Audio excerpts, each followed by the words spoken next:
দেখতে দেখতে পুজো আর বেশি দিন বাকি নেই। ধরতে গেলে 1 মাসও আর হাতে টাইম নেই। এই টুকিটাকি জিনিস কিনতে এসেছি। কিনতে বলতে এই জুয়েলারি, তারপরে মেয়েগুলোর জন্য হেয়ার ব্যান্ড, এটা ওটা টুকটাক মেকআপের জিনিস কিনতে চলে এসেছিলাম। তো কেনার সময় মনেই ছিল না, ভিডিও করার সময়, বেরোনোর সময় মনে পড়লো একটু ভিডিও করি। তারপর ওখান থেকে সোজা চলে এলাম প্ল্যাটফর্মে জামাইবাবুর হাতে চা খেতে। জামাইবাবুর হাতে চা খেতে হেভি লাগে, তার মধ্যে ফ্রিতে চা, কারই না ভাল লাগে। এদিকে আমি আমার জায়ের জন্য চা নিয়ে আসছি, আর এদিকে পিছনে জামাইবাবু আমার জন্য চা নিয়ে হাজির।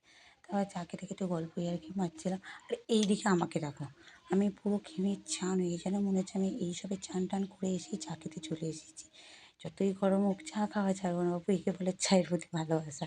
তারপর এটা একটু হোটেলে গিয়ে একটু তড়কা নিয়ে নিলাম, যেহেতু বাড়িতে যেহেতু রুটি হয়েছে, রুটি খাওয়ার কিছু হয়নি। তারপর একটু গল্প করতে করতে চলে এলাম পাশে একটা কাকিমার দোকানে। এখানে ব্লাউজ কিনবো বলে চলে এসেছি।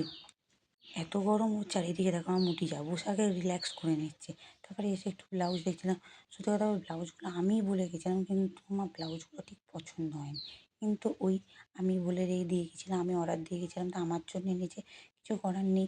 ভালো না লাগলেও মানে খুব খারাপও লাগেনি, খুব ভালো লাগেনি। তাই জন্য আমি 2 টো ব্লাউজ নিয়েছিলাম। আমার জাও নিয়েছে। তারপর কিনে এই বাড়ির দিকে চলে এলাম। আর আমার বাড়ির রাস্তা খুঁটখুঁটে অন্ধকার, মনে হয় কোন জঙ্গলে চলে যাই।